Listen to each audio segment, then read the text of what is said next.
Hi, my name is Kimberly Smice, and this is my case study for EDL 854, the budget debacle.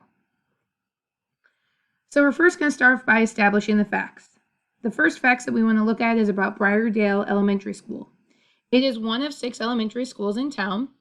It serves students from kindergarten through 5th grade. At the elementary school, they have 600 students. This is common throughout the district because other elementary schools serve anywhere from 500 to 800 students. Briardale is also the town's community meeting center. They hold community concerts, town meetings, regional spelling bees. Since Briardale is in the center of town, it's the best place for people to meet, and the district supports the community using the building as well. Some of our key participants that we need to know is Mr. Carl Santos. He is the principal. You also need to know about Mr. Barely. He is the new president of the Briardale Foundations. You also need to know about the foundation's members. They are a key role of this, along with the community members and the sheriff. So let's talk about the incident. What happened? Well, Mr. Santos is the principal, and he's in charge of the school and managing the budget. The district provides funds for the school's budget for just the basic skills curriculum. The supplementary curriculum funds, though, have to be raised by what is called the Foundations Group. This is ran by parents, and there is a parent representative who becomes the president. They are the ones who fundraise to get the funds for the supplementary curriculum, and it is very competitive between the schools in the district. The funds are then raised and given to the principal, and then they are the ones that allocate it out to the different courses. Mr. Barely is the new president of Briardale Elementary. He is new to the school, but he really wants an innovative curriculum to be offered with the supplementary curriculum that's already existing, which they right now have art, music, and foreign language, so he wants to add on top of it. We also find out that he knows someone whose name is Mr. Morley, who is the foundation president at another elementary school. He was Mr. Barely's former fraternity brother and actually beat him out as president for their fraternity. So there's a little bit of rivalry already between them. So Mr. Barely comes up with the idea of a new fundraiser, which is to sell raffle tickets, and people could win cash at the end. They did it at the fraternity. One made over $100,000, so he thinks it'll be the perfect fundraiser to have. So he proposes the idea to the foundations. They approve. He takes it to Mr. Santos. He approves it. So they start selling the raffle tickets to the community. The night comes of the raffle ticket. The community gathers, but so does the sheriff. And we learn that the sheriff has been tipped off about the raffle, and he ends up taking Mr. Barely downtown to the sheriff's station, books him, and releases him the same night.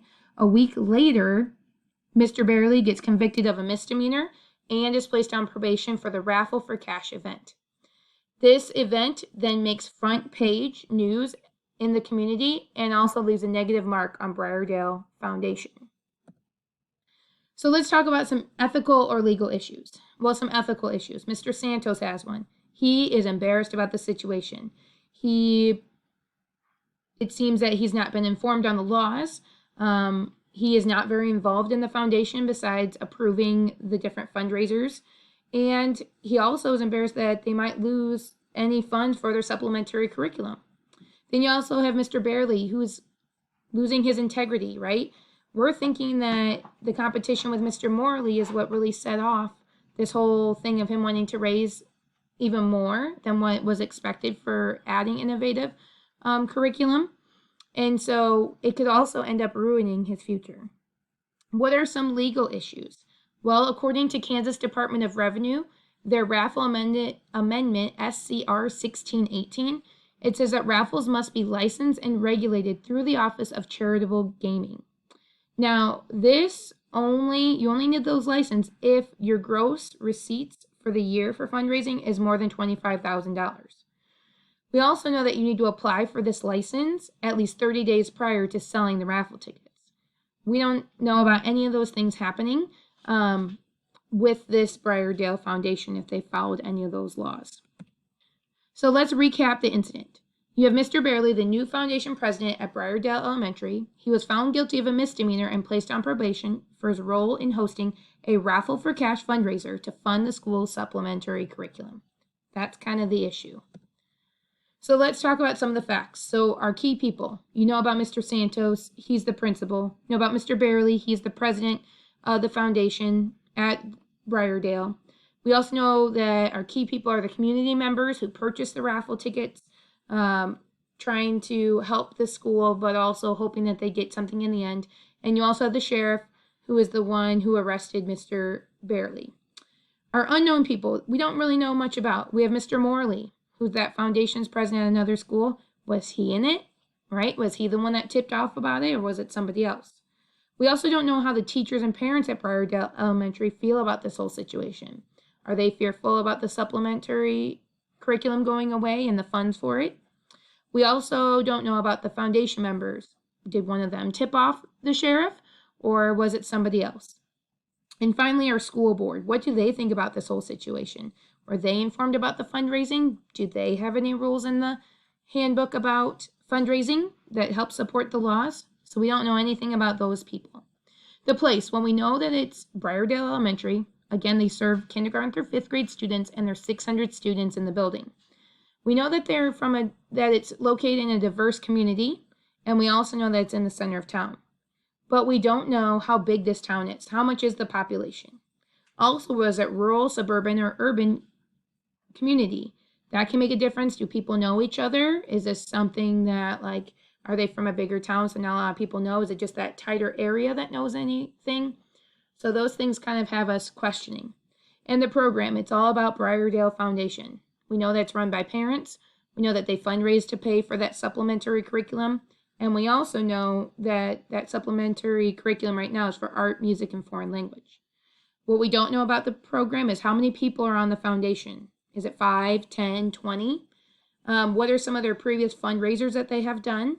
What is the amount of funding for basic curriculum? How much are they getting from the school district to pay for this basic curriculum? And what are the guidelines for the foundation? What are they supposed to be following? So now let's prioritize the information. Who are the people that have a stake in the outcome? Well, our students and staff do, our community members, our foundation members, Mr. Santos, the principal, and Mr. Barely. All of them have a stake in what happens. Well, what are some of the potential damage to our stakeholders? Well, to the students and teachers, with the stop of the raffle, there could be no funding for that supplementary curriculum, which could mean that students don't get that opportunity. Teachers could also lose their jobs if they are the ones in charge of that area. Our school and district, well, it's negative publicity, made the front page.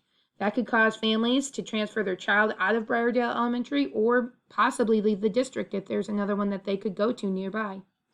Also, our parents and community, the sheriff showed up at the fundraiser. They may not want to participate in any future fundraisers, which again could be less funding for the supplementary curriculum. And obviously, Mr. Santos, he could ultimately lose his job over the whole thing. So our consultation, Mr. Barely has already been addressed about it when he was arrested about the gaming law.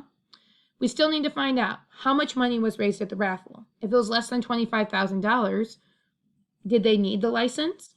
Can they still keep that money? Do they have to give it back? How does that work? Also, what other fundraisers could the school host? They can still do fundraising. It hasn't been cut off. So what could they now do since this one didn't work through? Also, we want to know who informed the police about the raffle. Was it Mr. Morley? Was it a foundation member? Was it a community member that knew the law? We don't know. Also, what knowledge does Mr. Santos and Mr. Barely have on the gaming laws? Did they know that they needed a license? Did they ignore it because they didn't have enough time? We don't know. Also, what fundraising policies are in place in the district? Is there something in the handbook and they didn't follow it? So with their decision, there are still questions that Mr. Santos has, but he can make a decision about Mr. Barely and the budget debacle. So here are some of his options. He could ignore the situation, act like nothing happened. People could lose trust in him. He could just say, you know what, Mr. Barely, you're out. So he's going to replace him with someone who's seasoned on the foundations, who knows how it works. But there could be retaliation from Mr. Barely. You also could have the district policy. Identify and help implement fundraising guidelines. Make sure that this doesn't happen again, right? Getting to the bottom of all this, seeing was there any way that they could be protected. But the problem is you could be spending less time dealing with school issues and more on the district end.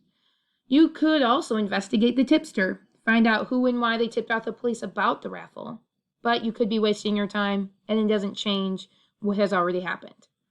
You could also say, you know what, as Mr. Santos, you could say, no more supplemental curriculum. Too much of a hassle, we're getting rid of it. Well, now there's less options for students and parents could get upset. Your last option is to take the blame. Mr. Santos says, you know what, I'm the principal, I approved it, I'm going to take it for you.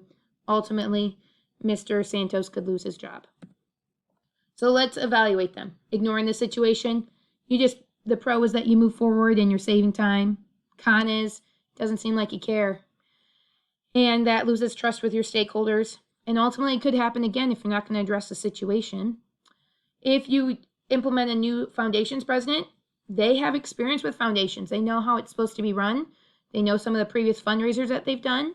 And you have integrity with the stakeholders. But the con is that you have to train someone new to be a president. And Mr. Barely could retaliate since he made a mistake and has learned from his past. You also have district policy. You could educate Mr. Santos. I could be educated on the fundraising policy. This would prevent laws from being broken again, but you'd be spending more time away from your school, and it could make more restrictions on fundraising. You could also investigate the tipster. Pro is, you know who told the cops and find out why they did it. But the con is you may never find out, and it doesn't change what has happened in the past. If you have no supplemental curriculum, less to manage as the leader. You don't have to worry about that fundraising anymore. Foundations wouldn't be needed. But the con is students have no music, art, foreign language, and ultimately families could decide they don't want to be at your school. Also, finally, if Mr. Santos takes the blame, well, Mr. Barely doesn't have to have charges against him, and Mr. Santos feels like he did the right thing. But the con is Mr. Santos may lose his job, and also the police might decide that they're not going to let they might decide they're not going to allow Mr. Santos to take the charges. So the best option is to create a district fundraising policy. He can contact the district and find out the district's fundraising policy, identify the policies that need to be addressed, and get input from various stakeholders. And then the fundraising policies can be communicated to all principals and foundation groups. So to implement it, Mr. Santos would contact the school board to find out the policy that's in the district handbook about fundraising, explain to the school board that you would like to put together a district-wide committee including all stakeholders, school board members, principals, teachers, foundation members, and teachers from other schools to update the policy. You can also send out an email to all the stakeholders that were in your school, the parents, community members who bought tickets, foundation members. Explain what happened at this raffle for cash event, but also share that the district policies will be updated so it doesn't happen again, so you still keep that integrity. You will also let them know that there will be future fundraisers, so our supplemental curriculum will not go away. As the leader of the district policy, trying to help with the fundraising rules to be in the handbook, you can identify the laws, create policies that will stop it from happening again, but also safeguard the foundation members. Present the new policies to the school board for adoption to the school board handbook, and have the new policies presented to all principals and foundation members. If that doesn't happen, an alternative implementation, if the school board doesn't want to change the whole district one, then you as the leader, Mr. Santos, I would create my own committee at my school to implement a guideline for fundraising so it be followed for future events. So in conclusion, Mr. Santos wants the best for all of his students, and Mr. Barely did what he thought was right to raise the most money possible for the school. They both had the best intentions, but not following the law hurt both of these leaders. Having an updated district fundraising policy that would be communicated to all schools would prevent from any future events like this from happening again in the district. I want to thank you for your time and listening to my case study. Here are my resources that I used in my presentation. Thank you and have a great day.